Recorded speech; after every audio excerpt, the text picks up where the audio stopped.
This is a Rogue Media Network podcast. Coming up on the payoff. This is a good one.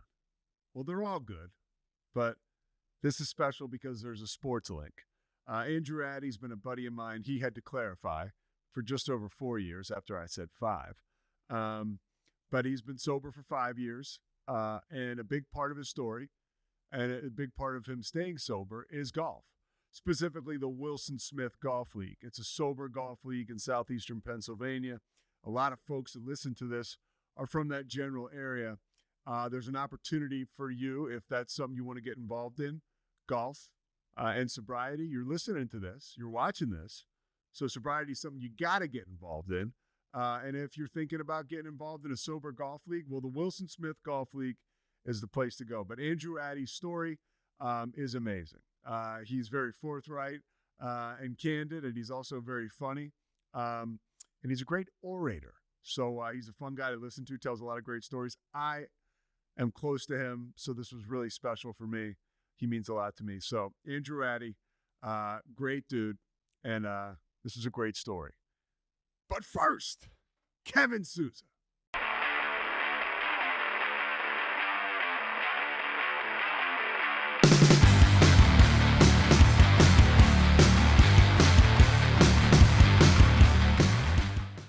What do you got behind you? Is that bottles of olive oil or something? What is that? No, it's like Dr. Pepper.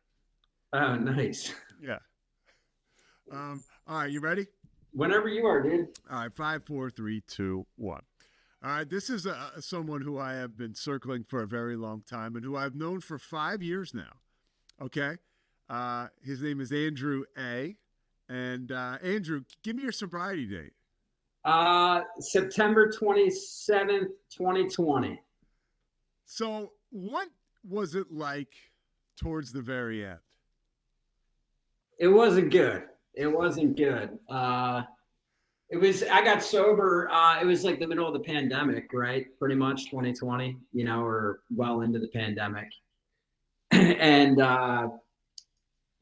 my drinking definitely took a life of its own. It always was nuts, but, there was a time period there where like my business was shut down for like 5 months. And, I didn't have anything else to do other than play golf and drink, so I just I rolled with it, like everybody else during that time, you know what I mean? It was like, all right, it's 11 o'clock, let's go. You know what I mean? And, my wife and kids, my wife's a school counselor, and the kids, when they were finally back in school on Zoom, we had a nanny that helped at the time. So I'd be like, my daughter's first grade teacher still jokes. He would see me in the background of the Zoom walking out of my office with my golf clubs, you know what I mean? While she's in class, Yeah. It was a joke to begin with, watching these kids try and do school via Zoom. Hey, are you, I want to get to the beginning of your story in 1 minute, but are you almost, like, I was grateful for hard drugs in my story, like cocaine, because that like really expedited me getting sober, right? It almost killed me. Yeah. It didn't, and it got me sober. Like, are you almost grateful for the pandemic? Because the pandemic pushed a lot of people, and I would say you are unique in the fact that, you got sober, right? After that experience. But I would imagine that kind of moved things along pretty quickly for you. It did. I mean, honestly, I should have been done a long time before the pandemic. You know what I mean? It just happened that way, like for me. But like, I mean, to your point, like, hard drugs are not a part of my story. I've never done cocaine. I've never really experimented with harder drugs. It's funny. I don't think I've ever done cocaine. I remember when I was a kid going to the shore, I would go to the 52nd Street Market in Ocean City to like steal cigarettes and shit. And I would steal like those big pixie sticks, and I would try and snort them. And I was like, dude, one other knucklehead, one of my buddies I used to hang with, like we were just like crazy, and we were like, oh, let's snort it. Like maybe that will make us like crazy hyper, And after doing that, I'm like, I'm never putting anything up my nose again. You know what I mean? Like, Yeah, that used to hurt. I mean, well, you're an addict in training when you're snorting pixie sticks. Like that's another me too that I share with you yeah. as an alcoholic. It's like, oh yeah, I tried to snort a pixie stick. Like, not everybody did that. All right, so back to the beginning of your story. Um, Before we get into your growing up, your youth. When was you remember your first drink? Yeah, I was 8 years old, I think, when I had my first drink.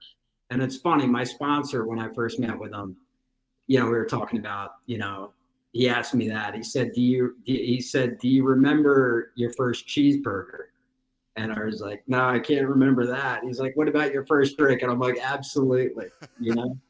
What was And the environment that brings I to mind was an down. 8-year-old? So my grandparents, they retired down on the Eastern Shore of Maryland on a place called Oh yeah. Fairleigh Creek, just outside of like Chestertown and Rock Hall. And my dad's side of my dad's side of the family is just riddled with alcoholism and drug addiction and all that stuff, right? So like it was always like around, you know what I mean? Um, and I used to sneak into my granddad's wood shop. He had this wood shop, and I can still smell the sawdust to this day. You know what I mean? And I would go in there, and he had one of those old school refrigerators. You pull the big handle, and it would just like it would glow with like I don't know. I think it was like High Life bottles or something. So I went in there and I popped one of them, and I remember taking a swig of it, and I looked up. He had this clock above his workbench with this like pinup chick, she's sitting on the chair backwards like AC Slater with her boobs hanging out. Yep. And I was like, this is the greatest thing in the world, dude. Like, I want to feel like this all the time, And people say that, but I was like, this is it, dude. I was attracted to that like rougher lifestyle from a really young age. I remember, I don't know if you remember the movie, the Teenage Mutant Ninja Turtles movie, Yeah, like yeah, of course. the original motion picture or whatever. Yeah. There's a scene in the beginning of that movie of like all the kids, like the rejects and all the kids hanging out where the Foot Clan hangs out, and they're all fucking skateboarding and spray painting and smoking cigarettes. And I'm like, that's it, dude. Like that's what I want, And skateboarding was a big part of your youth. Absolutely. Yes, definitely. Like I was definitely, I played ice hockey growing up, and I played hockey until really, I would say probably like 5th or 6th grade, when I was like kind of really starting to smoke weed and do shit that was more important to me. Like hockey was like any other kid. I'm like, I'm playing in the NHL one day. You know what I mean? But skateboarding for sure. Like just that whole vibe, music and smoking cigarettes and hanging out at the park, and like just getting into stuff I shouldn't get into, I was attracted to it. What was your childhood like? I mean, you've done a pretty good job of giving like a backdrop on it, but like the day to day for a young kid growing up, and I appreciate you saying off the top that alcoholism was all throughout your dad's family. It's the same way it was for me. So I was constantly, whether I knew it or not, being exposed to like the alcoholic persona, I guess. Right. And then, like you said, at an early age, just like you, I was introduced to like, the substance in itself. But what was your childhood like in the middle of all that? It was interesting. It was, when I first met with my sponsor, he described his childhood as the first 45 minutes to Saving Private Ryan. And like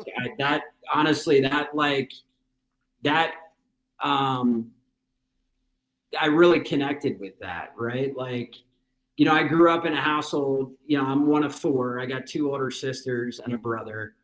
And I grew up in Havertown, right? Which, I grew up in the section of Havertown, like right by Marion Golf Course, like I guess Marion Golf Manor, they call it, And I grew up, my mom was a nursery school director. I grew up in a religious household. We went to church every Sunday. We were connected with a lot of the other families in our church that, we started at. But I grew up in a household where, my dad was clinically depressed.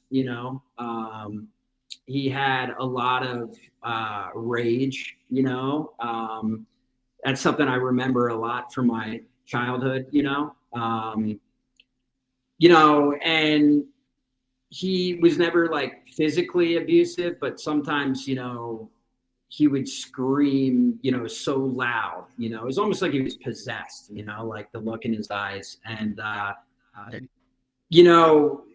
it was like he would lose his voice for like 4 days straight, you know what I mean? From yelling, you know what I mean? And it's like, I really, honestly, I don't fault him for that, but like, knowing my family background now and the history, like my G-dad, my granddad, we called him G-dad and G-mom. He was always yelling. She was always yelling. Their whole side of the family is loud. That's how they get, you know what I mean? And I think, when you get sober, or at least for me, like I learned so much about my family history, like the generational trauma, and it's like you see that, and I guess what I can say is I have sympathy. Like, I'm like, I get it. Like, it made it tough, but it was hard. And then, my mom, we grew up in that little section of Haverford in a really nice house. It was one of those nice colonial, like Center Hall colonials, like big stone houses. Right. And, from the outside, it probably looked good. And honestly, for the most part, it was good. Like, I'm super tight with my siblings. I have a great relationship with my dad now. Like, it's still like any relationship, and then my mom passed a few years ago. But I mean, like it or not, knowing you like I know you, I'll just say you and your dad are close. Yes. And you did say that, but like I appreciate, we joke about it a lot, but I appreciate your connection with your father. Yeah. I just appreciate that. I think Yeah. family is super important, and I think that's what part of this deal is. Getting sober is, connecting with the right kind of people in your family you're supposed to be connecting with. Absolutely. I couldn't agree more, dude. Yeah. And my mom, she was like, she was just, she worked her ass off. She worked at one point, I remember she was working, 4 jobs, I think, right? Like, she was a nursery school director. She was a professor at Eastern University. I think she was waiting tables at Cracker Barrel at one point, like all while this is going on, just trying to make ends meet, And I remember it was like, I can look back on it now and just see like how like that whole lifestyle impacted. Like, I remember my dad used to keep the heat set at like 58 in the winter time. Like, we would sleep by the fireplace, you know what I mean? And just to save money. Yeah, to save money. Yeah, exactly. You know what I mean? And my mom was dead set on, myself and my siblings going to like a private school, so we went to Delaware County Christian School. And that was like, talk about being like at a young age and like just not feeling a part of or fitting in, like we had to actually, my parents couldn't afford to send us to private school, you know what I mean? Like, it was not in the cards, but she wanted us to go to a Christian, private school. So the way that we went there was, we had to actually, essentially we were like employees, like janitors, like we cleaned the school after school every day, which like, one, it's like, imagine being a kid trying to go through school, and then after school, like when you should be doing homework and playing with your friends, you're fucking cleaning a school for 3 or 4 hours. You know what I mean? So like, that was really tough, but it was also like, at a young age, I was already starting to keep secrets, like that was my biggest secret. Like, I didn't want, like if more or less, if like the kids that I was friends with that I went to school with, if they found out about it, like my world would be over. You know what I mean? Yeah. Like it was like, it was a big, for me, it was a big burden to carry around, it was tough. So go ahead. No, and I was just going to say, and it, it's still, it's again, I can now look back on it, and it's like, it still shows up in my life today. You know what I mean? It's like, financial insecurity, like watching, you know what I mean? Like, I'll pay every bill at the very last minute. You know what I mean? Every time I swipe my credit card, in my head, it's going to get declined. I've told you before, dude, it's like, I could have $100 million in the bank, and, by the end of the week, I'm going to be living under a bridge in a refrigerator. You know what I mean? That's how my brain works. Like, I truly believe I'm going to run out of money. I brought all that stuff on myself, where I was constantly, and not because of my parents, but in my early, professional life, I never had any money because I spent it all on alcohol and drugs, like ever. I couldn't pay rent. People would be like, "You have a good job. What is your deal, dude?" Right. And like my credit card swiping today, like even if I know I've got a bunch of money, and my credit card won't go through, and I'm like, "Oh my god!" Like if the chip or something screwed up, like I'm like, like that's very real. Like those feelings of like insecurity that like we carry with us, and that's that we talk about it in recovery. That stinking thinking that starts to tell us, if anybody talked to me the way that I talk to myself, like they wouldn't be my friend. You know what I mean? Like, there I am walking around with this guy all day. And that's why these conversations are important and recovery is important. What about, like, you mentioned that first drink in 8th grade, and I love how you talk about skateboarding and stuff like that. When did all the things combine, like smoking weed, skateboarding, and drinking? Like, when were you officially like off to the races? Well, that's a good question. Like, obviously I loved alcohol from the moment I, took a sip of it, and I knew it was going to be a part of my life, but at 8 years old, unless I was down at my, my granddad's house, like, where am I going to get booze from? My parents didn't keep alcohol in the house. Like, we rarely had, if they did, it was like some shitty huge jug of wine. You know what I mean? And I wasn't there yet where I was tasting. I'm like, oh, this will do it for me. But I honestly, it was like probably 2nd or 3rd grade is when I like started like, I remember my Uncle Tom when I was a kid, he would let me take puffs off his cigarettes, you know what I mean? Like, and I was like, I loved it, you know what I mean? And that was something down there where on the Eastern Shore, when all my aunts and uncles are around and they're, smoking, I was either stealing them or I was, taking them out of the ashtray. Cause my aunt used to smoke 120s and she would smoke like a quarter of it or 3/4 of it. You know what I mean? Yeah.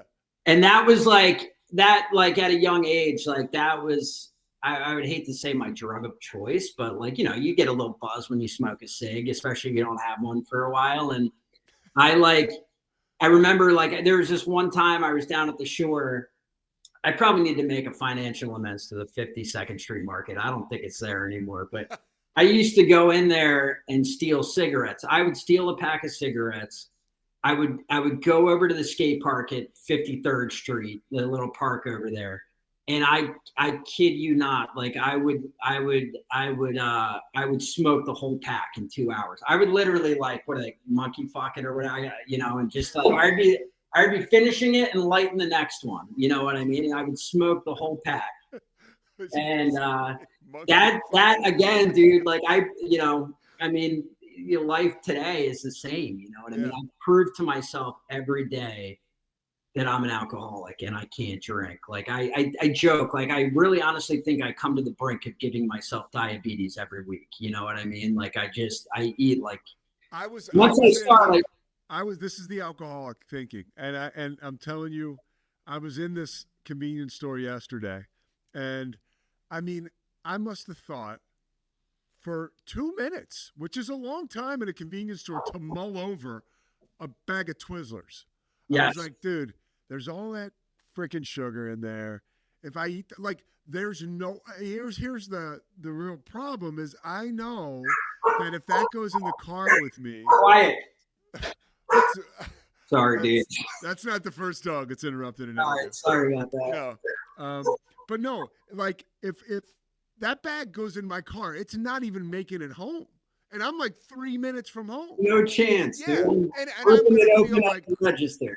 yeah, and if I'm hanging out with Christy or somebody, like she'll have 1 or 2 Twizzlers and like that's it, and I don't like begrudge her for that or get like, but I just can't do that. I can't, and that's just like more like being the ultimate consumer. Now you talked about the cigarettes and stuff. When did you start to drink a lot?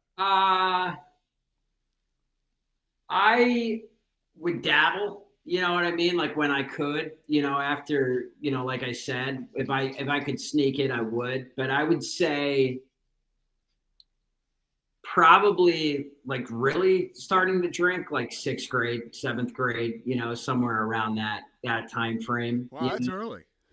Yeah, it was were you getting drunk? Yeah. I'm more sick than drunk, because I drank the same way I smoked cigarettes, you know what I mean? Yeah. I'm a blackout drinker, like as Scott, our buddy Scott says, he said to me, he's like, yeah, your enough button's broken. And I'm like, oh my God, I needed to hear that 20 years ago, 30 years ago. I mean, it's so true, dude. Dude, are you drinking to blackouts in like 7th grade? I definitely did. Yeah. I mean, I don't know how much time we have. I know, it took, quite a while last week. I don't have that stamina, but, I remember, dude, when my first real blackout was, if I got time for a quick story. Yes. So when I know we kind of skipped ahead of DC and going to Delaware County Christian School, but there were once that hit a wall and like we just couldn't do it anymore. I was homeschooled for 2 years, and then before I went to Haverford, which is a great part of the story too that we can get into if you want. But during that time that I was homeschooled, my uncle Jason and my aunt Linda, they moved to Vietnam, to Ho Chi Minh City. And my uncle at the time and my aunt, they built a bunch of businesses over there, like importing and exporting and stuff. So we had a 3.5 week stretch where myself, my brother, and my grandma went over to visit them. And, I don't know, can you hear an echo on your end, or is that just my computer maybe? I think it might just be your computer. It's probably just my computer, but anyhow, so we went over there and, that was like, I was away from home, and it was like, my uncle obviously was working, so he would set up these excursions for us and stuff. And the one day he had one of his business partners take us fishing, me and my brother fishing. And the dude pulls up in a limo, they lived in these it almost looked like the Twin Towers, you know what I mean? Like these 2 high rises in the middle of Ho Chi Minh City. One was like all the condos where everybody lived, and then the other building that was connected in the same complex was all the office buildings. So people from all over the world lived there, whatever.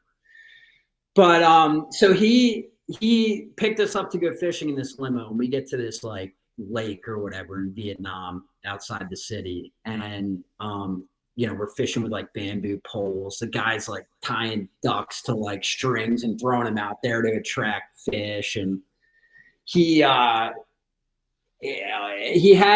speak one word of English. Like he didn't speak any English at all. So that was interesting. But we're sitting there fishing, and some like waiter type guy comes over, brings him a pack of cigarettes and a Tiger beer. I don't know if you've ever heard of Tiger beer, but they're these pounders, right? I think they're actually from England or something. And I'm like, like kind of like, like pointing at it. I'm like, I'm pointing to me and my brother. So he orders us more, orders 2 more beers. And like, I drank all afternoon, like fishing. I was hammered going back in the limo to my aunt and uncle's house, or to the condo.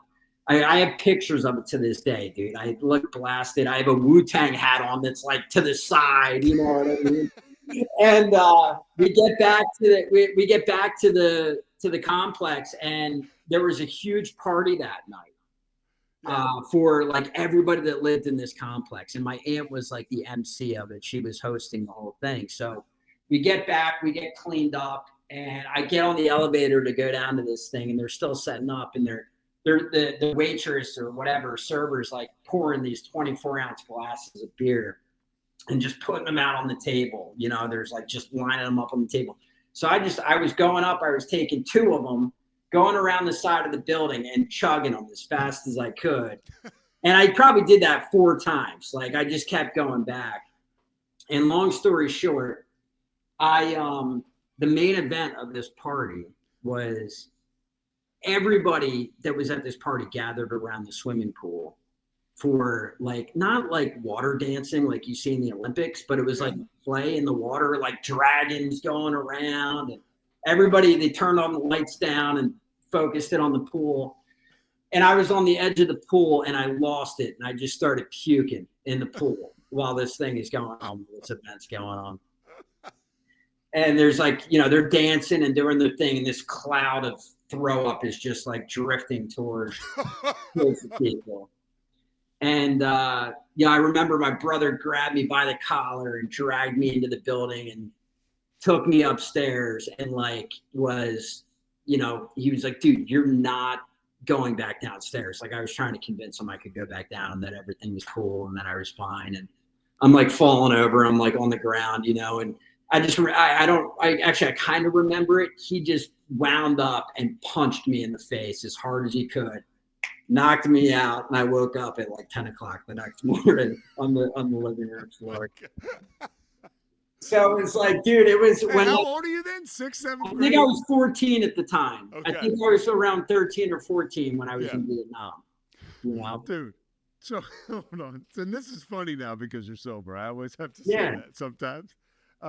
So let's get back to America and I like how you mentioned the Haverford experience, which is your high school experience. Like what was that like? I mean, you know, and here's a question I have for you, Andrew.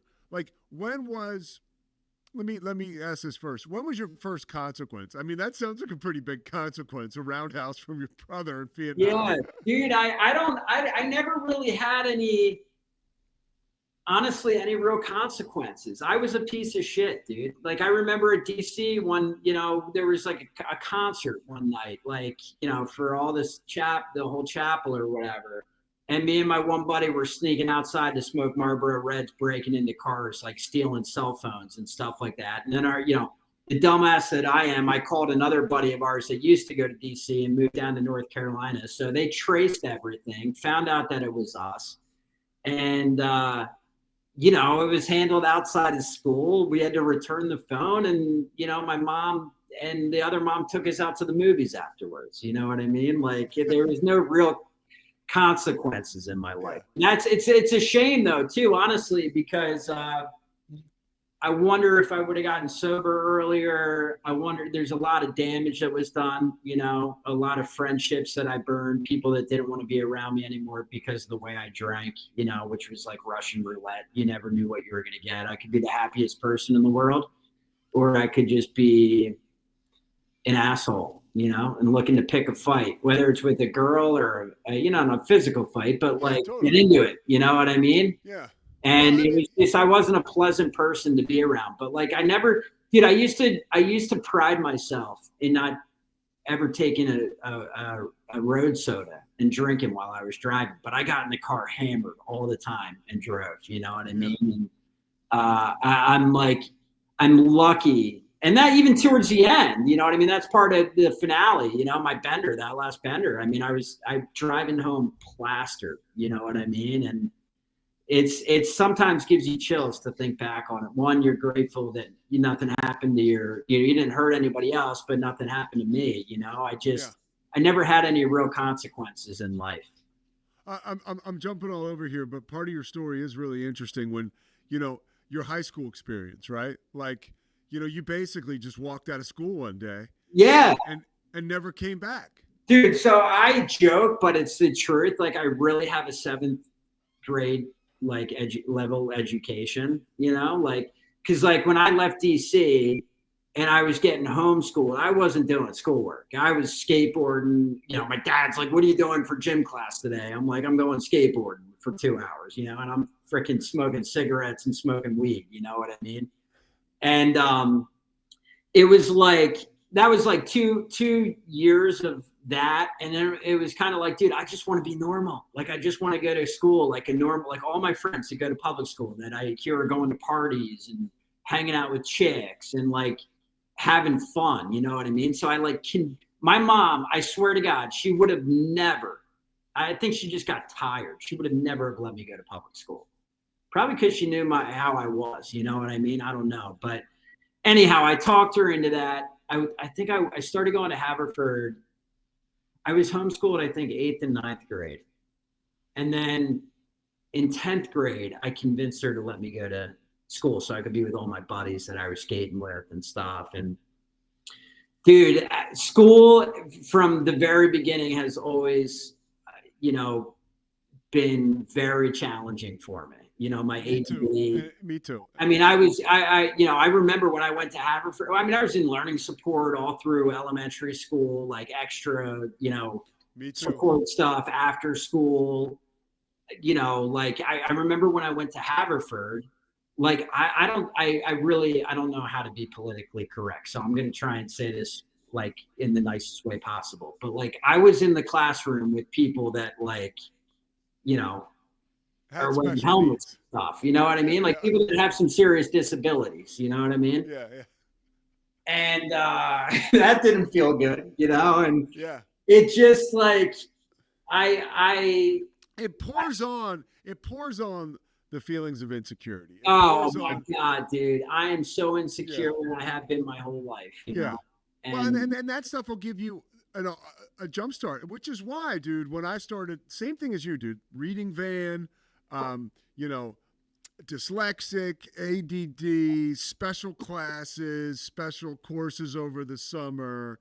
And everybody knew, you know, like, it's not like, I don't know if it should be a secret or it shouldn't be a secret, but all the kids I went to school with knew that when I left English class or whatever the hell it was, phonics or, you know, and I was going to someplace different, I was going to be with those other kids you're talking about. I got to Archbishop Carroll, dude. They had honors first track, second track, third track, fourth track. I was in track 4. And like everybody knew that I was in track 4. Right. And it would be like, track 4, you know? And I'd be like, what are you going to do?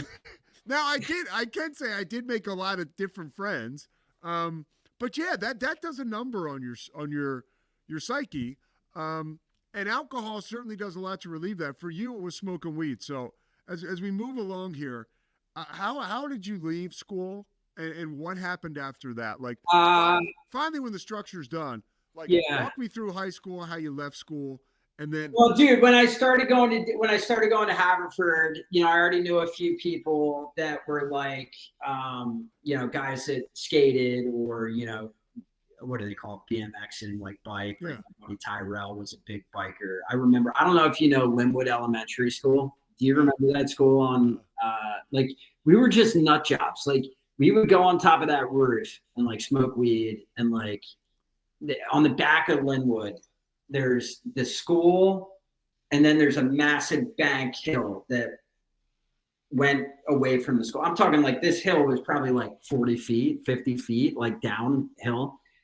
And, like, my buddy Tyrell, we would hoist his bike up onto the roof, and he's like, I'm jumping off this thing. And I'm talking like he's clearing like a 15-foot other roof and then landing on the hill. You know what I mean? And it was like just the adrenaline of being around that. You know what I mean? Like my sponsor always says his first choice of drug is adrenaline. Yeah, like, adrenaline's I didn't get that at first, but now that I'm sober, like I'm always like, I need like some kind of juice, some kind of pump, you know? And so like I was fortunate that I had a good group of guys that were cool kids in school, you know. Yeah. I was never really comfortable around girls. You know, I never felt good enough, good looking enough, whatever it might be. A lot of social anxiety, hard to, you know, spark up a conversation. And I say this with no ego at all because I joke, I'm like, dude, you told me 20 minutes before we go, this was going to be on video. And in my head, before it happened, I'm thinking, everybody has always said I got a good face for radio, right? Then you threw this out and so much shit. But like, I hated myself when I was a kid. You know what I mean? I just didn't like anything about myself. And I felt really uncomfortable around not just my peers, like guys, but like also women. But somehow when I went to that school, dude, I say this with no ego, I hooked up with like 5 of the hottest chicks in school. And like guys did not like me coming into school. You know what I mean? Because like, who's this loser homeschool kid? You know what I mean? But I was able to kind of like fit in. I found a way to fit in, but like, dude, I remember I would go to parties and like I would get stoned and I would like have all this anxiety being around people and like feel like people were looking at me like they wanted to beat me up and shit. And I would like leave the party and go outside like and like do laps, you know what I mean? Like riding around on my bike that I rode to the party, just like trying to calm myself down. A lot of weed and insecurity together. Yes, dude. Yes, but honestly, that's where alcohol really helped me. Yeah. Oh, yeah. So that's what I was about to say. So get into that. Like, yeah. So it's pretty simple, dude. So like, I'll go back to it. Like I joke that I have a 7th grade, education, but it's true. Like when I got to Haverford, like my buddy Tyrell that I was just telling you about, that he BMX, like, but he's a good buddy. I don't talk to him as much as I should, but he like one day he was like, dude, you want to cut school and go to my house? Like I got a case of Mike's Hard Lemonade. And I'm like, yeah, dude, I'm in. Let's do it. And I remember that day, as being a defining moment. Like, dude, school was never for me. And when I was starting to cut school and drink and smoke weed and hang out with friends, like, yeah, I was probably considered a bad kid, but I think some of the chicks were actually like into that. They were like, oh, this guy's like, he doesn't give a shit. You know what I mean? Yeah. And it worked for me because, like, dude, like going into the classroom was really challenging, gave me a lot of anxiety. It's like they says in How It Works, right? What an order, I can't go through with it. Like I've felt that way about everything in my entire life, but like school on a whole nother level, Yeah.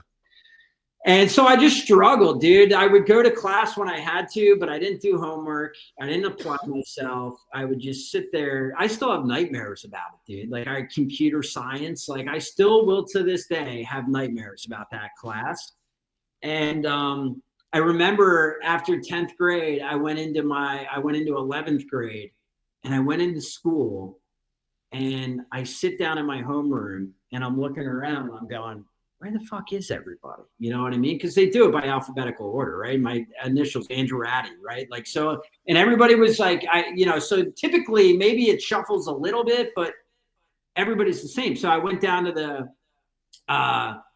office and I said, I think there's a mistake. Like, I'm not in the right class. I didn't get the right homeroom assignment or whatever. And she's like looking it up. The lady, she's like, no, you're where you're supposed to be. You didn't finish 10th grade. Like, you're right where you're supposed to be, And I sat there in my head, I'm like, fuck.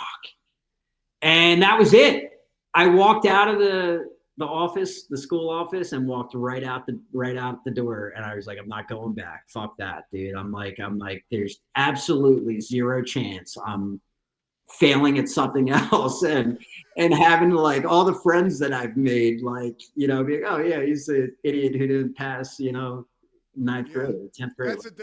That is like a defining thing. Like when you are held back a grade, like that never happened to me. Potentially, I think it was on the table many a time. Yeah. But yeah, so you leave school, and then I do want to move us along. Otherwise, Murph's going to yell at us, right? Yeah. So let's get to. I want you to pick out some pivotal points, just like you would be doing, telling your story, towards the end of the road. Like how, and then because I want to talk to you, of course, about your wife and your recovery, but how did you get to your bottom, right? Like you walk out of that classroom full of fear, insecurity, but if you're at all like me, you still have these substances that make you feel a certain way. I think that was one of those defining moments, dude. I was just okay with being a fuck up. Like I just finally thought to myself, like, dude, this is as far as you're going. Like, you're not going to college. I had no interest in going to college. I was friends with a lot of, like, my best friend, Tim, growing up, went to Westchester, right? So, like, that was it. I'm like, I'm going up there Thursday to Sunday. I'm going to rip and run all weekend long with these older college kids, and I'll skate during the week and, work, like I worked at an orthodontist office or something for a while. Like, I've been fired from every single job I've ever had. Like, I kid you not. And I like, not the one you have now. You're a not real the one I estate have mogul. now. Not the one I have now, but I mean, it's possible. Someone could be unhappy with me if you're out, Like, I'll tell you, that's probably one of the things that attracted me to the line of work that I'm in. It's like, I just can't fathom going into work and having the boss telling me what I have to do, where I need to be, what time I need to be in, what time I need to leave, what kind of vacation I can take. Like, I just don't, except for AA, dude, like, or, the program, like, it's the only thing in my life that I've been willing to follow direction. And, I joke, I say, there's two, I spent my whole life trying to sit in the back of the classroom, and AA and church are the two places I try and sit up front and actually listen. You know what I mean? Yeah. And why do you think that is? I just, since I got sober, it's my life has changed like so much, you know what I mean? And like for the better, you know what I mean? And it's like, I also realize I can quickly go back to where I was very easily. And I don't want to. I have like so much that I could lose and so much misery too. And like living that way is awful. And I love being sober, dude. I love the community. I love my friends. You know what I mean? Like, you just talked about Murph, right? Like Murph, it's funny. Like when I got sober, I'm like, who the fuck am I going to hang out with? You know what I mean? Like, I'm like, are you kidding me? And, like a guy like Murph or you, right? Like, if I was going to a keg party, you guys are the type of guys that I would be sidling up next. Same. You know what I mean? Yeah. So it's like, there's all these great people that I've met that like, I say this, Andrew, I'm going to jump in. Yeah, go ahead. I like that we're anonymous, right? In AA. I think that's a tradition for a reason. And I think certain people, I don't know. I respect people's anonymity, right? That's part of it. But I do wish more people who weren't in AA knew who went to AA. Like we're the fucking outlaws, dude. We're the bikers, right? Yeah. Like we're the athletes. We're the ditch diggers. We're the guys who went to Yale who make a ton of money. Like we're everywhere, know. And I think it's so cool. We're different races, right? We look different, but like, people have an idea of who is in this deal, and it keeps them out of the deal sometimes. Yeah. Dude, when I came into the rooms, I was expecting to see like, the guy living under the bridge with a brown bag and like, I mean, how I couldn't have been more possibly wrong. You know what I mean? Like the guys that I'm running with today, it's like, I mean, they're on fire. You know what I mean? Yeah. They're, killing it in business, what they do. They play a ton of golf. They go on amazing vacations. They're actually pleasant to be around. You know what I mean? Like they can actually, talk about something with substance, not like the fucking Phillies. They're good hangs. I mean, and they're good hangs. So you end up. So take me towards your bottom, because I want to talk to you about your recovery. I want to talk to you about the Wilson Smith Golf League, and I want to talk to you about what it's like now. Yeah. So, I mean, really, there's not much to talk about as far as like the progression to getting sober. I mean, just in short, I mean, I definitely was the type of guy that once I started drinking, I couldn't stop, and sometimes I would go, I remember my wife would be like, can we just not drink like this week and wait till the weekend? I'm like, you can do whatever the fuck you want, but there's no chance I'm not drinking. Like I work my ass off. You know what I mean? Like, if I'm going to come home and drink a couple of beers, you know what I mean? But like, I kind of touched on it. Like I was a blackout drinker. I was so angry, with life. And I was such a victim, the cards that I was dealt, you know what I mean? And it's too long to go into everything, but like, I, you know, I had some close friends, and there's still most of them are still friends to this day. I don't know how anybody, like friends or my family, didn't pull me aside and like, dude, you got to get help. Like, maybe they had a couple of conversations like, yeah, you got to stop, grow up. You know what I mean? You got to start acting like a normal human being, but I just, again, like when I would drink, I would be like the happiest person to be around, or like people would like not invite me to things, you know what I mean? Because of my behavior, it's like. So you had a couple friends talk to you? No, I mean, I would say my buddy Tim never said you need to get sober, but he was someone I had some pretty deep conversations with, and he knows everything about me, and he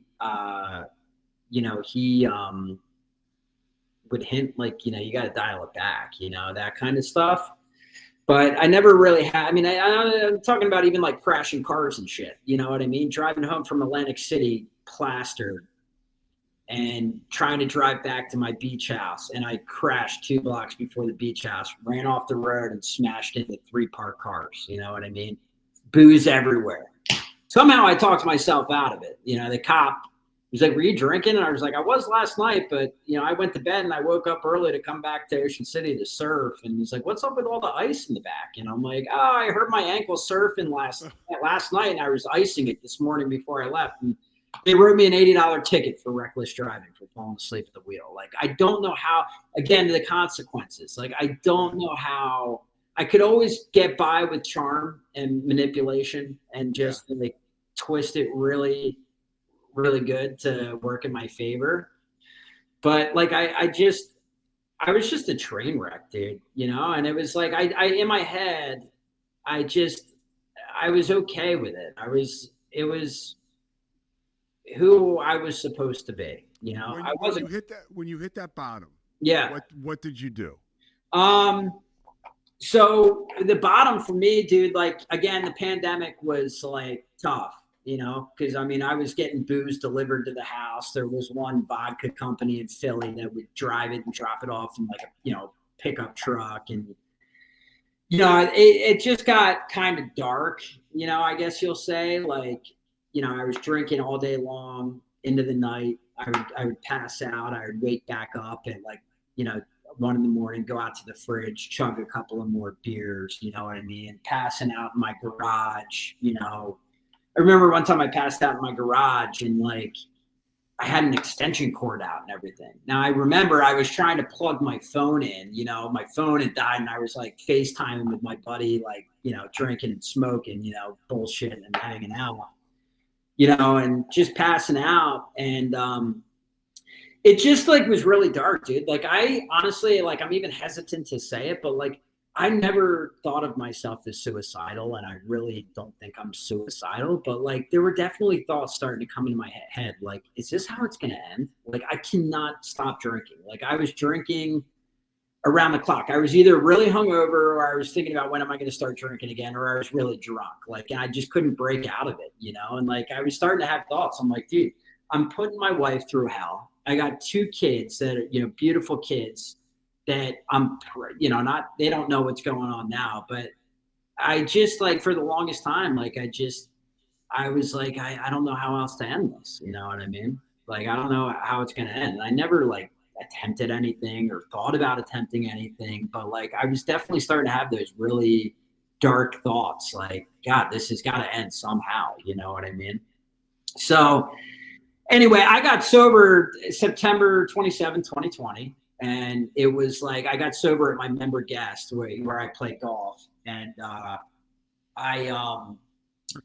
it was funny. I had a lot of anxiety leading up to that event, like about being around people, like guys that are successful, you know, I never put myself on that same pedestal. Like I always think people are, you know, more successful than me or whatever. And like just having to like be a chameleon and like put on a different face, but also like the anxiety of like, I can't not drink and drive. Like I like thinking ahead, like 3 weeks out that I have to get Ubers back and forth, like planning stuff like that. It's like easy for a normal person to do. And I remember Thursday morning, it was like it was a whole weekend tournament, the member guest, Thursday to Saturday, like Saturday afternoon.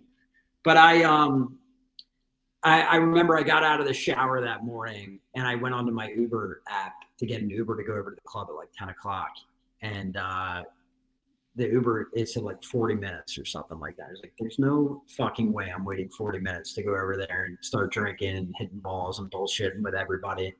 So I got in the car, I went over there, and Levante was the sponsor of the event. So, I mean, I was drinking double and triple IPAs all day long and just blacked out. And, you know, I drove home. And I remember the only thing I really remember from that night was I remember I woke up face down in front of my kitchen refrigerator, like at 2 o'clock in the morning. Like the door was buzzing at me. The light was, you know, the only light in the room was from the refrigerator. And when I say I was passed out in front of the refrigerator, I don't mean like taking a nap. I was like face down, you know what I mean? Yeah. And it's funny. You come into these rooms and I was talking to our buddy Clint, like last year or the year before, whatever it was. And like, you know how you can compare yourselves out. I'm like, I'm not saying I'm not an alcoholic, but like, I look at you, I look at guys that went to rehab and Karen and everything else. I'm going, I don't, you know, I just don't feel like I fit in, you know, and I don't know if and he's like, didn't you wake up like face down in front of your kid? He's like, that sounds like raw alcoholism to me. And I'm like, yeah. I guess you got a point, you know? But anyhow, I went upstairs and I like climbed into bed, like trying not to wake my wife, Jen, up. And I remember I set my alarm clock for like 5:30 and 6 to, you know, get out the door and not have to have any conversation. I like jumped in the bed, like I'm like clapping my hands together, like I'm not hungover at all, you know, I'm good to go. And I went to the next day of the tournament, Friday. I didn't drink at all. I was just filled with so much shame and guilt. You know, I had a 5-year-old and a 2-year-old upstairs at the time and 2 beautiful girls, you know what I mean? Like just feeling like such a scumbag, you know? And I didn't drink all day. At the end of the day, you know, they were making these big tomahawk steaks and getting everything ready and for dinner. And I got 2 to go and like food to go. And I came home and I watched a movie with my wife, Jen. And like, I'm like trying to convince myself that I'm a good husband and a good dad, you know? And I woke up the next morning, dude. And, you know, already getting ready to leave in my head, I'm going, am I going to drink? Am I not going to drink? Like, I don't know, maybe I'll limit myself to 5 and make sure I drink a bunch of water. And I got over there and that worked for about an hour and it was off to the races, dude. And I remember when I was leaving the club, you know, the GM, you know, the club, he's actually a good buddy of mine too. Like he followed me out. He's like, dude, give me your keys. Like I'll drive you home. Like you're 5 minutes away. I'll drive you home.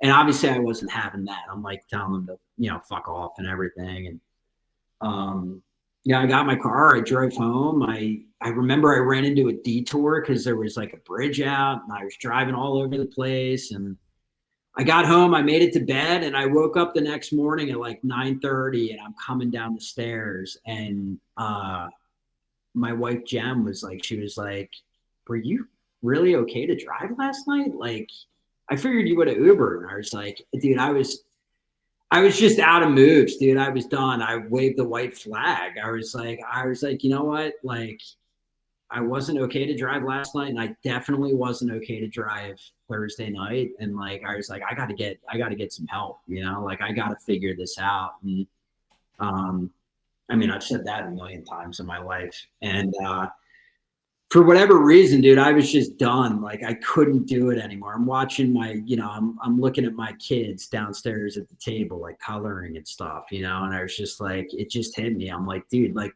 my wife knew what she was getting into when she married me. She knew I was I don't know if she knew I was a drunk, but she knew I liked to have a good time. But like, my kids were a big part of helping me get sober, like that. My wife knew what she was getting into, but they didn't sign up to have a drunk for her father. There was just a lot of guilt, like, just like, I guess I was 36 when I got sober. So like, it was just, I was done, dude. So I went out into my car and I called my cousin Chase, who's been sober for 14 or 15 years now. 15, I think he just celebrated. And he's the guy that I used to always call, like, over the years to like try and like teach me how to drink successfully or convince me that I don't have a problem, and I called him and I remember I was in tears, dude. I was just like, I was destroyed. I was just like, I can't do it anymore, And again, it was in the middle of the pandemic. So like,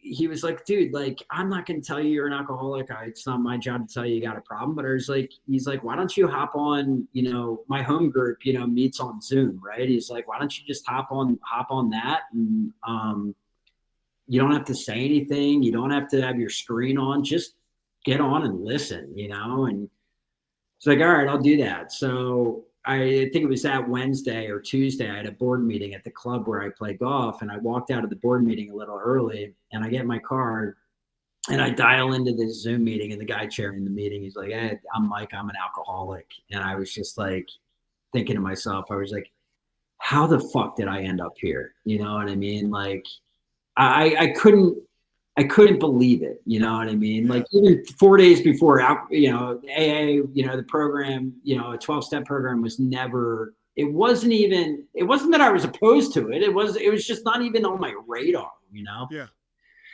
But the dude was like, I'm Mike, I'm an alcoholic. And I just like, my shoulders just shrugged. I'm like, this is it, dude. I'm done. I'm like, I can't believe I'm here. And I listened to everything everybody had to say on that meeting. And I was just like, everything everyone said, I was like, oh my God, that's me. Like, oh my God, that's me. Did you feel relief? I did. I also was really scared. You know what I mean? You know how it is in early sobriety, especially that early, like just the future tripping, and like, thinking I can never drink with my wife again, like go to Napa and go to wine country or, have a toast at my daughter's wedding, and like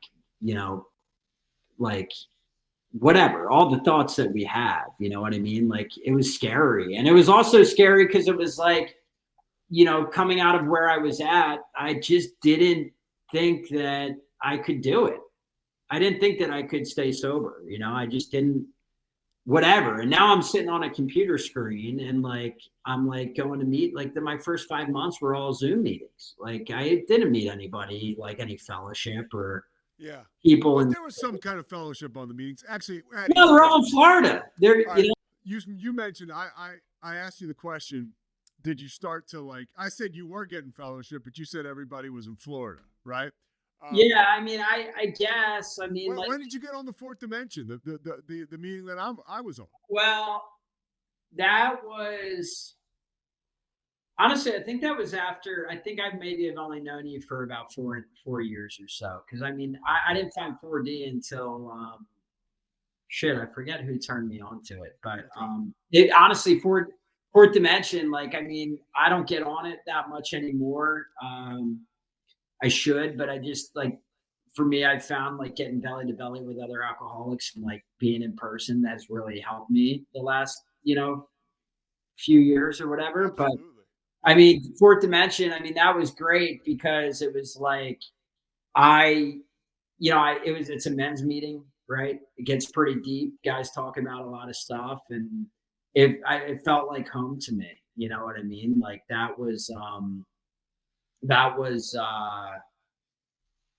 home in the sense of I got sober on Zoom, so I was very comfortable being on Zoom, But the fellowship for me, it really honestly didn't take off until I met my sponsor, like 5 months. Kevin, yeah, Kev. Yeah. He's awesome. He's great. He's the best. He's guy played college football in Notre Dame. Yeah. And he also, I think he coached the Rudy, like Real Rudy. Yeah. Oh, he did. Yeah. He coached for them too. Yeah. But he Yeah, he came into my life. It was a pretty cool story because, like I said, I was like, the first 5 months, I wouldn't, I was probably white knuckling it, I would say. Like, I was going to meetings consistently on Zoom with my cousin's home group. And then another buddy of mine from the club where I play golf, he reached out to me because I had my medical marijuana card or whatever. And he was asking me about, getting some weed. And I told him, I was like, I guess, you must not have heard, but like, I got sober. I'm not, drinking or smoking or anything anymore. And he was like, oh, I got to introduce you to my buddy, Kevin. Kevin's a legend. He'll have 50 years in February, right? Like everybody knows him, like in the rooms and outside of the rooms. He's just like, everybody knows him. So I'm like, all right, cool. Yeah. I mean, I'm happy to connect with him.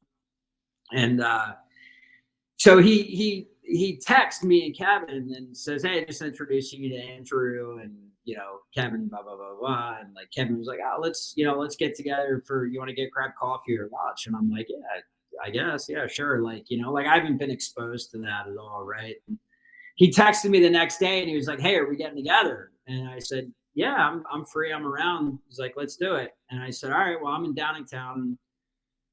That's where I live in Downingtown, Pennsylvania. And he's like, oh, I live in Downingtown too. And I said, okay, cool. I'm up Norwood Road in a development called Williamsburg. And he's like, I live in Williamsburg too. And he was like kind of like a God thing, right? He's like, all right, well, I'll throw a pot of coffee on. Why don't you come up to the house? And, we connected right away. He's got like golf trophies everywhere.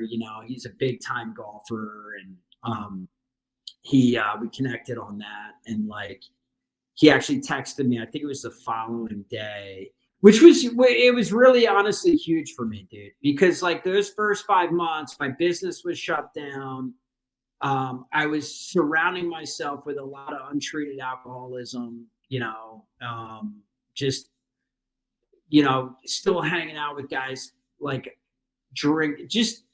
probably looking back on it, like that early in sobriety, the guys that and I love all the guys that I hang with. And I'm not even saying nothing to do with alcoholism. I don't know, but the way I drank with them for a reason, right? Like I hung out with them for a reason. So, those first couple of months, since I wasn't working, I was playing a ton of golf, and like, I was really starting to have thoughts in my head, like, I can't dude, for the rest of my life. Like these guys are popping cold Coronas after golf and drinking during golf. And I'm like, yeah, I'm enjoying being sober because my life's not as bad as it was, but whatever. And then Kevin came into my life, and like I said, we chatted for a few hours up at his house. And the next day he texted you. Yeah, the next day or the following day he texted me. He said, hey, do you want to play golf? I'm playing out of my club with, a couple of guys that are all sober. I said, yeah, definitely. Let's do it, And so I went out and I played with them, and it was me and Kevin and two other sober guys in our foursome. And then there was another group of guys like Brendan K, like, guys that that were in another foursome.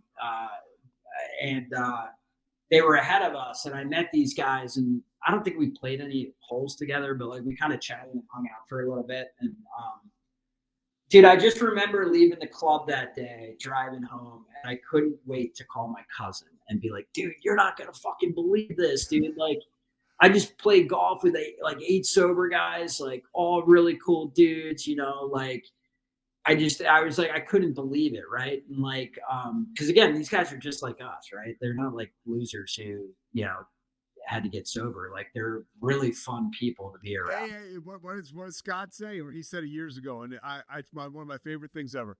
AA is not a tunnel to more meetings; it's a bridge to life. It is like that. That is, I experience that every day. Right? It's really cool. Like, and getting out playing golf with guys, getting that fulfillment. It sounds to me like you're starting to get the same feeling from the fellowship and sobriety that you did from alcohol and drugs. That's what happened to me. And that's when I was like, this shit's going to work.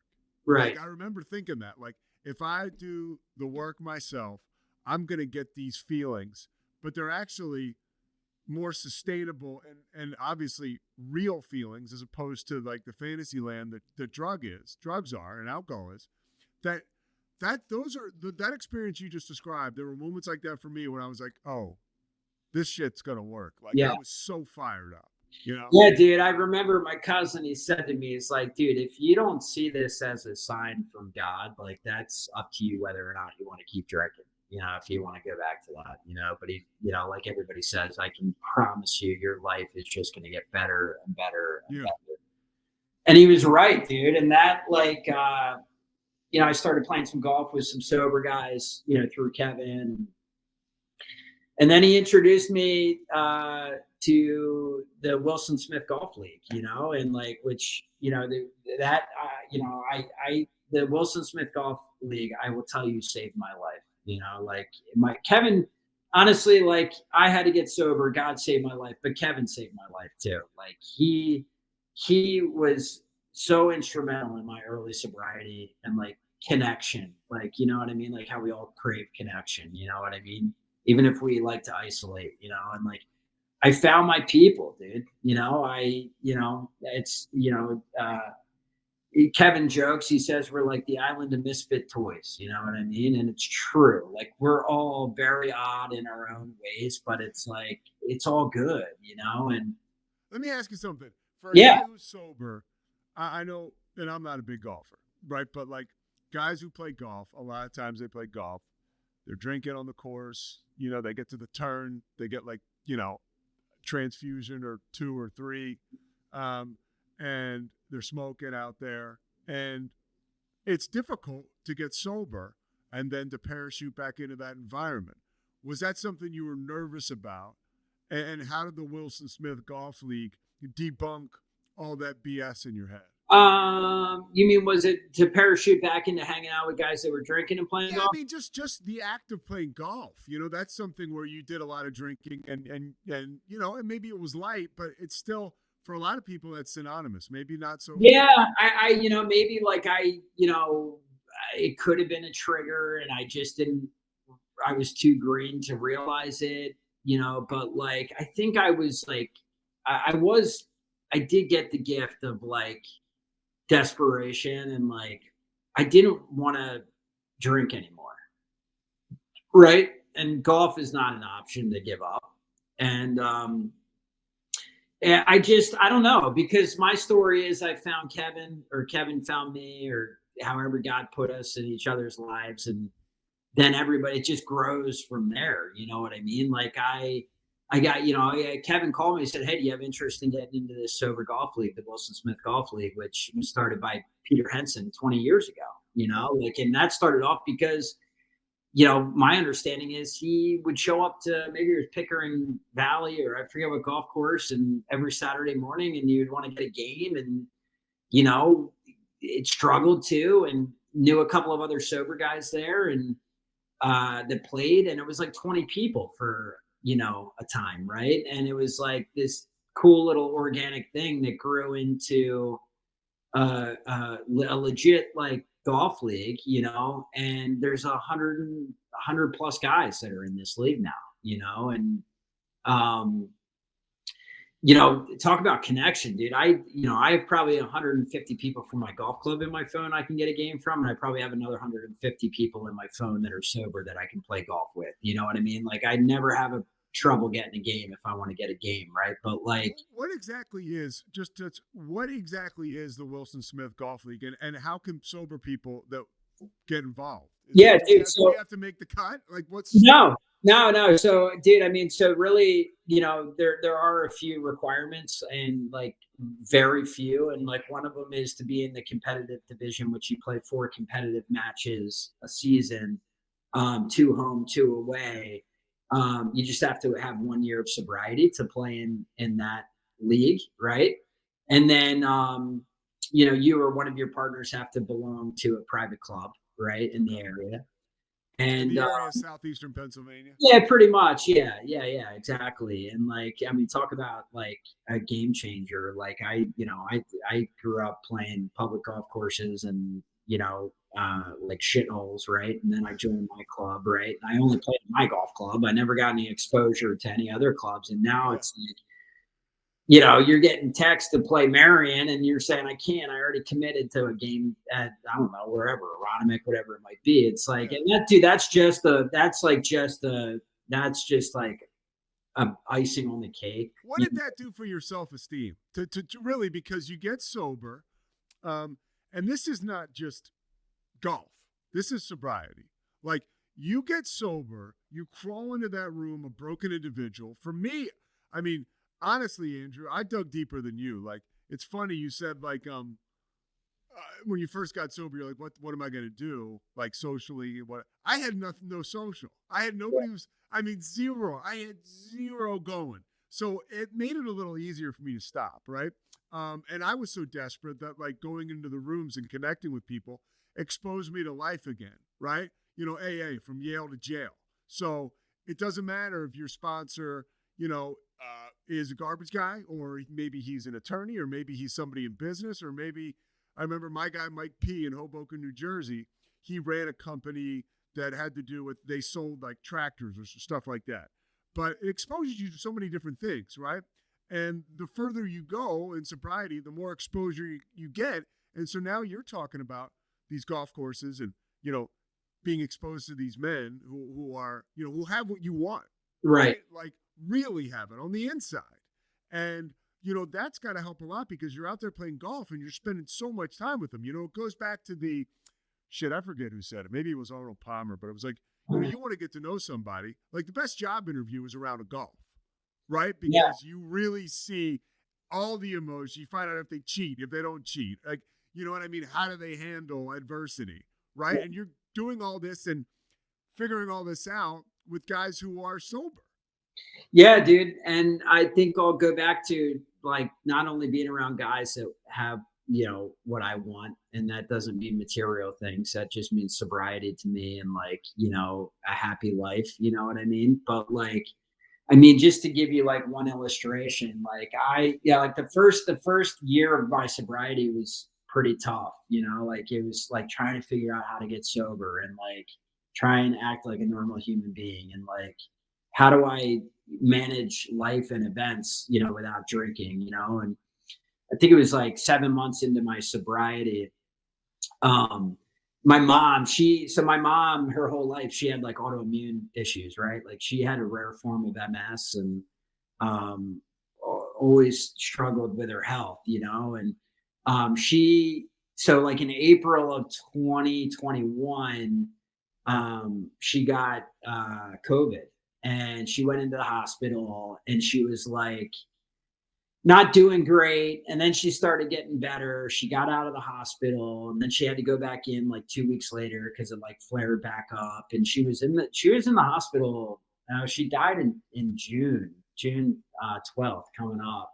So she was in there for almost 2 months, right? Like, sick, like, and when I say sick, like breathing masks and oxygen, and like, she was a fighter like her whole life, like that's just who she was. Like, she was so stubborn, you know what I mean? Like, she was like probably like, the perfect candidate for, when they talk about, people that shouldn't get exposed to COVID, and I guess people have different thoughts on that, right? Like, some people are, it's just a flu or whatever, and it's like, yeah, maybe for most people, whatever, but like, so she in May, it just got really bad and kind of took a turn for the worse. And leading into June at the end, like, it was crazy. Cause like for the first, like, probably 2 weeks before she passed away, like, she was like getting out. She was going to have to go to Bryn Mawr rehab and learn how to walk again. Like, she like hadn't walked in almost 2 months. Like, she, and she was already really weak and stuff to begin with. And, I talked to her, and I remember she was getting better. It was actually a kind of a beautiful thing, because I kind of jumped ahead in the step work, like, I didn't know what was going on. Like, there was so much that I had to get off my chest. Like, I don't even recall if my mom knew I'd gotten sober. Like, I hadn't told her yet, and I remember calling her one time while she was in the hospital and like letting her know that I had gotten sober. And, there were just a lot of things I wanted to get off my chest, stuff that like I felt like really sorry about, ways that I've treated her over the years, and not being as good of a son that I could have been, and whatever. So like, I got to have that conversation with her, which like I'm so grateful for that, you know what I mean? Because like I can actually have some peace with that. Like if she had passed away before I got to have some of those conversations, I'd probably be struggling with that like a lot more. But I like laid it all out on the table, you know? And it was really nice to be able to do that. But anyway, I was playing golf down at Philly Cricket like a week and a half later, and I came off the 18th green. I was with some buddies from my club, all great dudes, not sober, but like just my boys from where I play golf. And I came off the golf course and I was getting a FaceTime from my dad, and I'm like, oh, I better take this. So like I went out to the parking lot. I opened up my phone, and my dad was with my mom at the bedside with the doctor, and all my siblings were on the call. And I'm like, oh, this isn't good. And the doctor told us what was going on, and he was like, we got to put her on a ventilator. Like, we got to put her under and put her on a ventilator. She's really struggling with breathing. So like myself and my dad and my siblings, we chatted with my mom for like 20 or 30 minutes, via Zoom or FaceTime. And they, basically that was it. Like, we said bye to her, tried to encourage her and everything. And sorry, dude.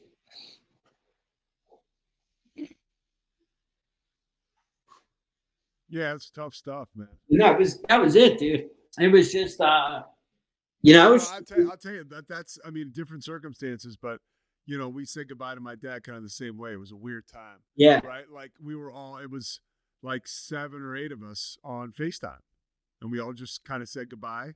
Yeah, it's like a surreal thing, man. Yeah, it was wild, dude. It was crazy. I mean, we told her we loved her, and they took her back and put her on the ventilator and everything. And I remember, I'm tying this all into the Wilson Smith League, but that was when I had first gotten into the league.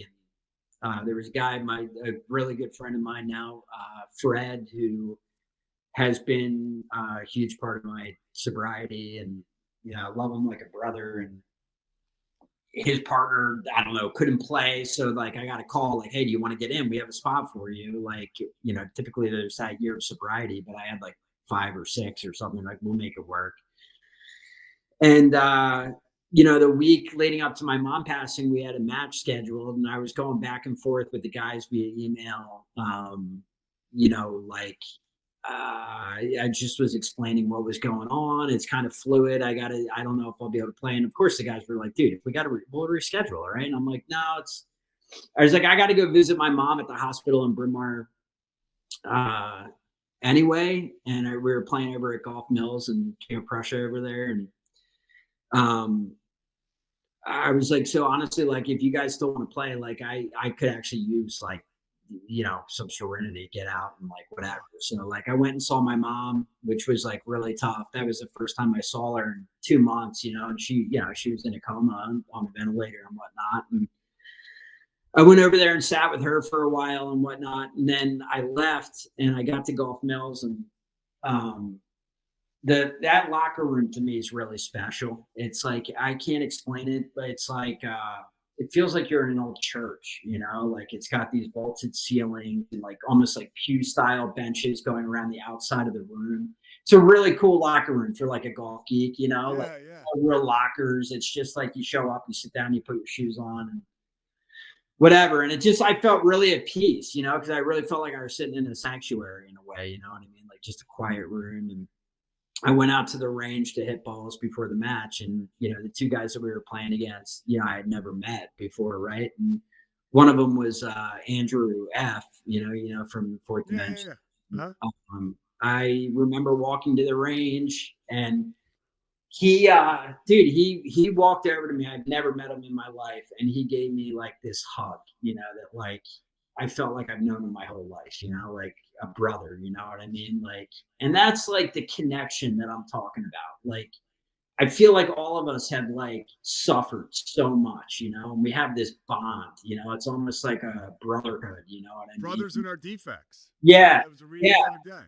And that, like, to me, dude, it was just like, it was just like a weight was lifted, you know what I mean? And it was a great day. We had a lot of fun, a lot of laughs, and it was just a great uh first dose or exposure to the league.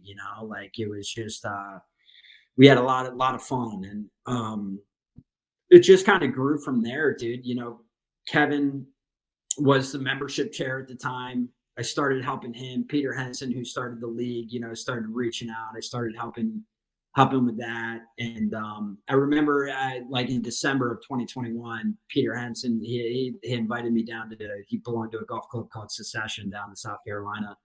And I went down there for a few days with a couple of other sober guys. And, I remember like flying home from that weekend and just looking out the window, and like tears were just streaming down my face. Like, I don't know if that's a spiritual awakening. I don't know what it was, but it was like I had this peace, this calm over me. Like, everything's gonna be all right. Like, you know what I mean? Like, you're gonna figure out life. You're gonna figure out, how to be a good person, and just keep doing what you're doing, more or less, and hanging out with the right people. Like I was such, like, in my head, such a bad person, Yeah. and I now had these people in my life that were like giving me the playbook or showing me how to do it. You know what I mean? How to get through life without drinking. And Well, and it's what you talk about, dude, is the connection, the camaraderie, like, and the, like, really, like, that connection is, to me, that's my substance now. It yeah, really is. Like, that is what gives me what alcohol and drugs used to give me, but like on a much different, on a much more pure, and also like a level where I can now be the change, right? Because yeah. now you get sober, you're sharing this, somebody listens and they say, man, I got to figure out how to get in this Wilson Smith golf league. By the way, how can people, like, access it? Like, if I'm listening to this right now and I want to get on board, what do I do? So one, call me or text me. Like, can I give my cell phone number? Is that okay? Like, Yeah, of course. yeah, my if anybody's interested or finding out more, my cell phone number is 610-405-4075. And I'll put your Instagram on here so people Yeah, can you just can DM. do that. And I think, like, Say your cell phone number again. You gotta say it twice. yeah, it's 610-405-4075. Scotty's over here. He's gonna put it on the fucking billboard later on. Everybody's gonna be prank calling you in here. Yeah. That'll be great. But no, I was going to say too, you can also Google it, right? Like, just Google Wilson Smith Golf League. You'll see it come up. There's some stuff you can read there. Tom Coyne wrote an unbelievable article a few years ago. If you're a golfer, you've probably next time you can give the website before your phone number, okay? Yeah, sorry. Well, I figured a bit when I asked questions. I'm just messing with you. But like, it's really it's a really special thing. And I just, all I can say is, like, that golf league and the fellowship in that golf league saved my life, and I have a couple more questions for you. How did you change as a dude over time? Like, and it's hard because you're you, right? And you don't see the change too often. I was on a meeting the other day, and Peter R was talking about, when you gain weight or when you lose weight, you don't notice, right? But the people in your life do. And then eventually you look in the mirror one day and you're like, oh my God, like it is, what, like, positively in your life as a dude who's sober now, obviously, like, how did you change through that league? And was there any point where you were like, I guess you mentioned it with the trip home from Secession, but like, how have you changed as a dude? Well, I guess what I would say to that is, like, the league saved my life, but like the fellowship of it, probably, the guys that I've met, guys on Fourth Dimension, guys we've mentioned, Scott, Clint, Murph. I mean, Murph, I joke all the time. I call him my pseudo sponsor. You know what I mean? Like, he's he's a guy in my life that, like, when I know I need to hear something I don't want to hear, my sponsor too, there's like guys that I just know when I'm going off the rails, like, and it could be something stupid like spending money on like golf shit that I don't need. I'm thinking it's going to fill the hole, you know what I mean? And it won't, you know what I mean? Like just stupid stuff like that. But like, I would say, like, to answer your question, dude, like, a perfect example would be like when my mom passed away, and that was still really early on in my sobriety, but like, it was almost like, my family members, my sisters, my dad, they were like leaning on me, you know what I mean? And like, asking my opinion or what, like, what we should do, and this and that and whatever. And it's like, dude, if I was still drinking, like they would be, don't even bother calling Andrew. Like it's just gonna complicate things, you know what I mean? Yeah. So I guess I would say like I'm more dependable, you know what I mean? And like that's something like I try and tell myself all the time. Like I've always had like, and that's what I fucking hate about drugs and alcohol. Like I truly think I'm a really good person. Like I'm really caring. You know what I mean? Like I really think I'm a good friend, and that just blocked all of it. You know what I mean? Like, and I guess like, to the point of what I just made, like with my family going through that tough time, like I would just say in general, I'm able to show up, and like, if I say I'm going to be somewhere, I'll be there. I might be a few minutes late, but I'll be there, and like, I just, it's like a cheat code, right? Being sober. It's like, yeah, I just, it's every aspect of my life has gotten better since I've gotten sober. You know what I mean? I think you're just a total badass. I told you that. Like when you were talking in depth, like the fact that and people, you're not saying it, but like you're extremely successful in your line of work. You say and maybe you're exaggerating, maybe you're not. 7th grade education. You just like, and you're an orator, and you and me are a great example of why the school system and its structure and the way it's put together is maybe not suitable for certain people. It's just not. I always tell the story about there was a young woman who was acting out in school. This is like years ago, like decades ago, right? In Russia. And she's acting out in school and they can't get her to sit still. They don't know what to do. Her mom takes her to see this therapist, and the therapist is talking to the mother, and he looks out at the little girl, looks out the door, and she's dancing, like moving around and dancing. You could tell she's got some rhythm or, she's light on her feet, whatever. And the doctor says to the mother, like, look, I'll talk to her, but like, she should probably try an alternative school, like where she can dance, right? Where she can do these things that she's good at. And like nowadays, Andrew, or at least when you and I were going to school, they send you to the reading bus or they stick you with a bunch of Adderall and they say, all right, now sit down and shut up. Right. It's just like, that's not necessarily a healthy coping mechanism for these young people. So like they drill into our heads that we're not good enough or we're not, it's just, we're just different, dude. And you're a great example for that. And now you found this sobriety and, it's just like you're on fire, dude. And it's great. Yeah, I appreciate that. Yeah, it's true. No, I hear you. But it's funny. Like you hear. By the way, you mentioned the truth tellers in life. Like, yeah, you need me or Murph, or just like I need you or him to tell me when I'm screwing up. But you also need to listen when we're telling you something positive. Absolutely. And I was just gonna like talk about alcoholism, right? You say all those kind words, right? And the imposter syndrome kicks in. Oh, me too, dude. Smoke, dude. Stop. Dude, people tell me I'm good at my job. I'm like, they're like, man, you did that so well. I'm like, really?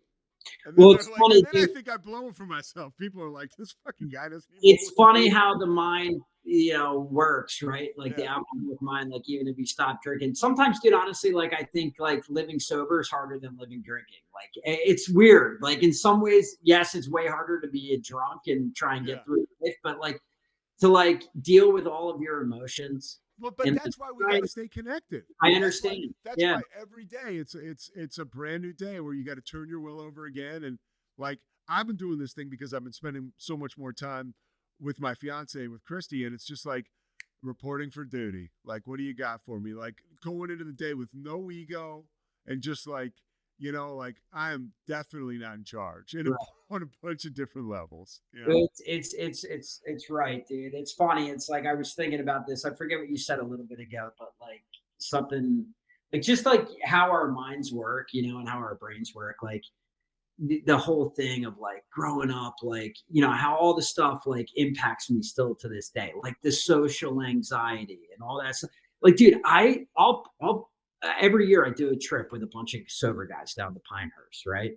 And like a trip that I plan, right? And I put everything together, and there's a group of guys standing around talking before the round, and I feel like the bubble boy in Seinfeld. Like I'm like there's this wall in between us. You know what I mean? Like they don't probably want me to walk over and be a part of this conversation, or Yeah. like they would rather hang out with just them than me. You know what I mean? And it's crazy because without the connection, dude, and actually talking to you about that, I don't know if it leads to a drink or not. Down the road, who knows? You know what I mean? That it makes me want to isolate, because I feel like I'm bothering people or I'm not a part of. You know what I mean? And it's just that's what I meant by like, dude, like it's crazy, like some of the mind fucks we can put ourselves in, where it's just The like, biggest, alcohol and drugs is the biggest lie, and so sometimes can be our ego or whatever the hell that voice inside our head. But all right, anything else, Addy?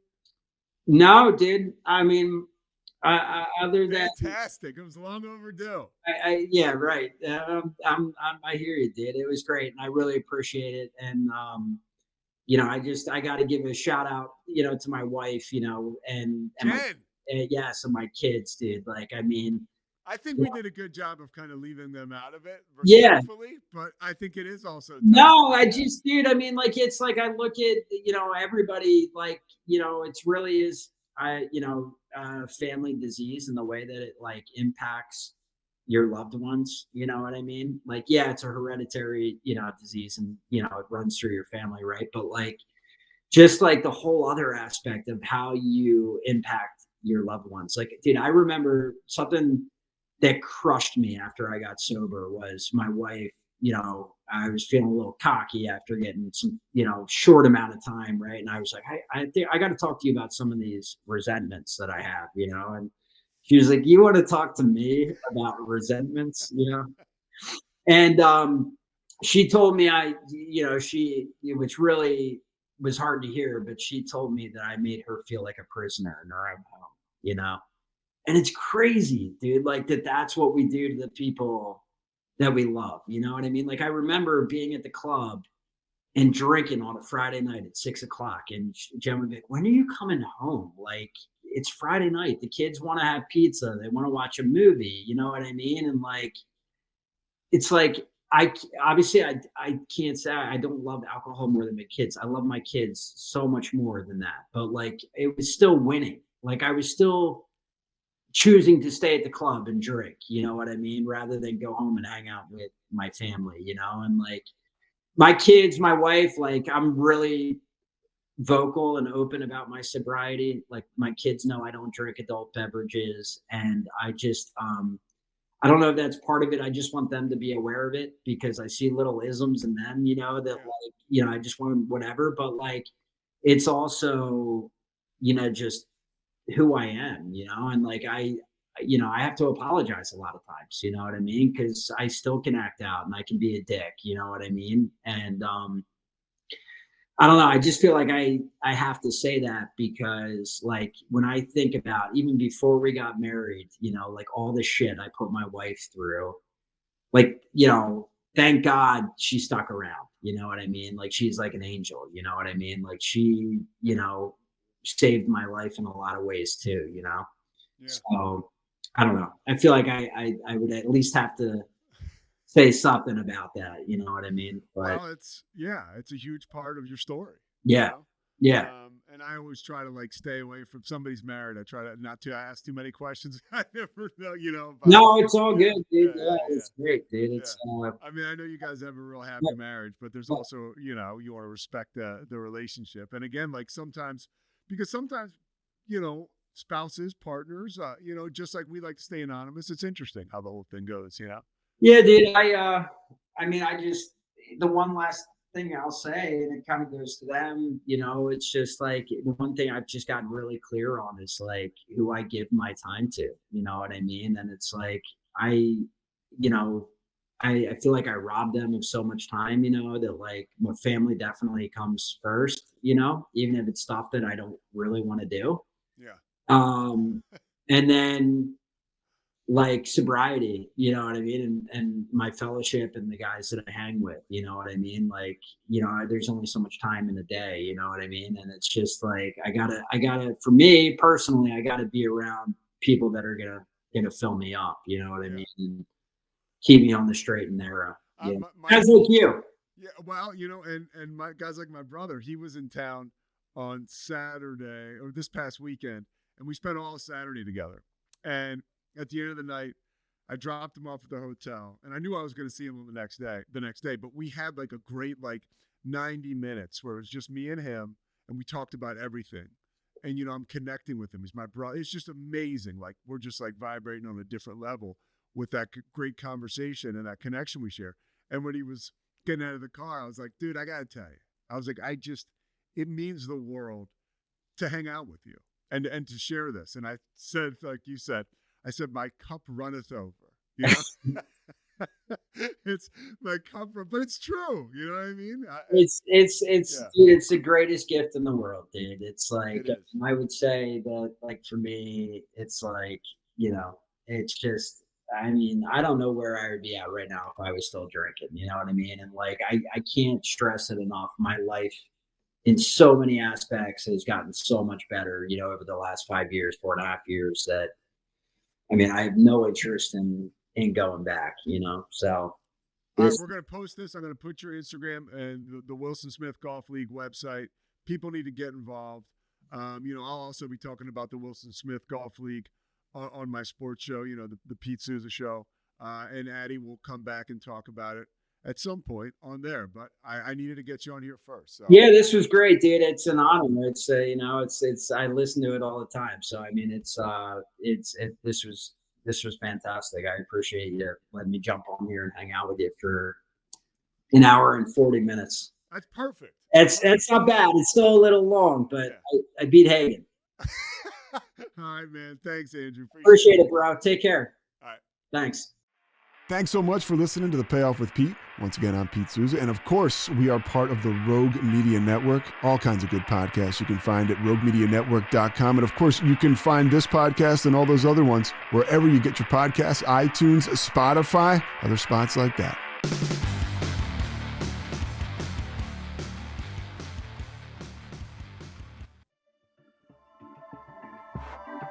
This has been a Rogue Media Network production.